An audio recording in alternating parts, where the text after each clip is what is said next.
If you follow F1, you have heard the term Papaya Rules a lot in 2025. And Papaya Rules is this reason why the McLaren fight is not very intense and happening this year, and all of us spectators are honestly getting bored. I mean, with drivers like Oscar and Lando Norris, the fight seems very vanilla. The season is almost ending and we've not had the battle that everyone is waiting for. After what happened in Singapore, I think things in McLaren are definitely going to change, and I am going to break it down step by step.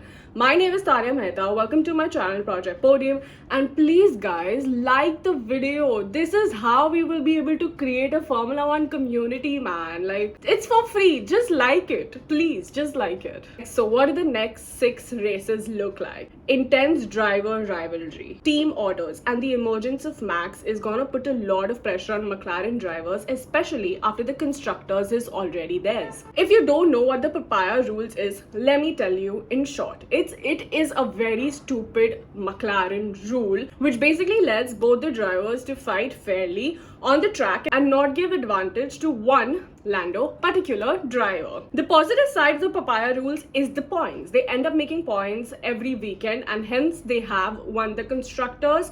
So now the negatives are very important for the next 6 races. The drivers have to oblige with whatever the team asks them to do on track and let them drive safe without rivalry within the team, which is so un-champion-like. And with that, 2025 season is very boring and not as intense as we saw in 2021 or probably Hamilton and Rosberg or Vettel and Alonso. Like 2025, the only reason why it's actually very interesting is also because the emergence of Max Verstappen every now and then is just making the season spectacular. What we also don't see is how there is an internal war happening in McLaren as we speak. And to make things a little clear, let's go back to the Italian Grand Prix. Yes, I am talking about the very famous Lando Norris and Oscar Piastri swap, which was actually a McLaren mistake. I feel that this instruction was definitely invaluable and should not have been followed by Oscar Piastri, but in the end, this is what Papaya Rules is all about. So let's take a quick recap to what happened at the Italian Grand Prix. So Lando Norris was basically ahead and they asked Lando if they can call in Oscar Piastri in the pit before him to protect him. Lando Norris accepted it. Oscar came inside the pit and everything went well.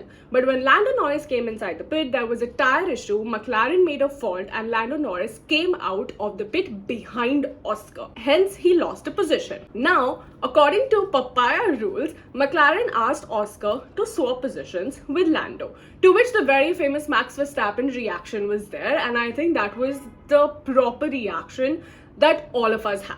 Oscar first said, but then he accepted it because Papaya Rules. Oscar said yes, and Lando finished ahead of Oscar at the Italian Grand Prix. Though, let me remind you that Oscar is a championship contender and the constructor points in the bag for McLaren have been more from Oscar Piastri's side. But anyway, all that was clear. Oscar and Lando are happy. They've moved on from the situation and they're like, okay, fine, we will see whatever happens in the future. And then comes Singapore Grand Prix. The very intense and turning point for McLaren. And I think a part of us wanted to see that happen because, guys, I'm an Oscar fan and I wanted him to wake up from the biasness of McLaren. Now, what happens in Singapore is Lando Norris, who started behind Oscar Piastri because Oscar Piastri had a better qualifying than Lando Norris in Singapore. Now, Lando Norris at the start of the Singapore Grand Prix made a better start than Oscar Piastri, divided on the inside at turn 1 and found himself alongside Oscar at turn 2 and turn 3, because of which he bumped a little to Max Verstappen but almost pushed Oscar Piastri to the wall, but nothing intense happened. They were wheel to wheel, Lando Norris took advantage and went ahead. Now, obviously, because we saw something happen in Italy, Oscar Piastri went like, hey, that's not fair, and now he's supposed to give me the position back because we are in the Papaya Rule era. And McLaren said, no, we will assess this after the race. They did not stand up for Oscar Piastri. Oscar Piastri complained and talked about it, but there were no team orders. Look, I don't mind the move that Lando made on Oscar. I am telling it again. I think it was a good move. It's racing, it's championship, but it's unfair. Because if this was done by Oscar, he would definitely have to give the position to God Lando. And McLaren has supported Lando more than Oscar. How many other people don't agree to it? It is happening. After the race, we saw that Oscar Piastri was really pissed off. He shut the radio when Zach Brown was congratulating him for the constructors. The team celebrated constructors without Piastri, which was a misunderstanding or whatever it was. I think that this race is the end of the Papaya Rules, and I really hope as a Formula 1 fan that it is the end of the Papaya Rules. Now, coming to Singapore, I think Lando Norris made a huge mistake at the Singapore Grand Prix. And no, I'm not talking about the wheel-to-wheel racing. I'm talking about a statement that he spoke about at the press conference after the race. This is what his statement said. If attacking a teammate on the inside of the first lap is a bad thing and I have to apologize for it, then we have no business in Formula 1. In this statement, he took a dig at Oscar Piastri, and I think that is absolutely wrong. Now, why? Piastri, who has always helped Norris listen to team orders and has been a good teammate in the second half of 2024 season as well. But okay, this is championship and we get it. But then it leaves the door open for Piastri to be aggressive, not listen to Papaya Rules and disobey his team and go all out for the trophy. I know that there is a lot of Lando fans, especially in the younger generation. I am honestly a Piastri fan, and I think that the championship is now going to be taken by Oscar, and I will tell you exactly why. He has a 22-point lead over Norris. The constructors is in their hands and drivers have to do what they have to do. They need to rage, and I think everything that happened in Singapore is going to awaken a rage in Piastri.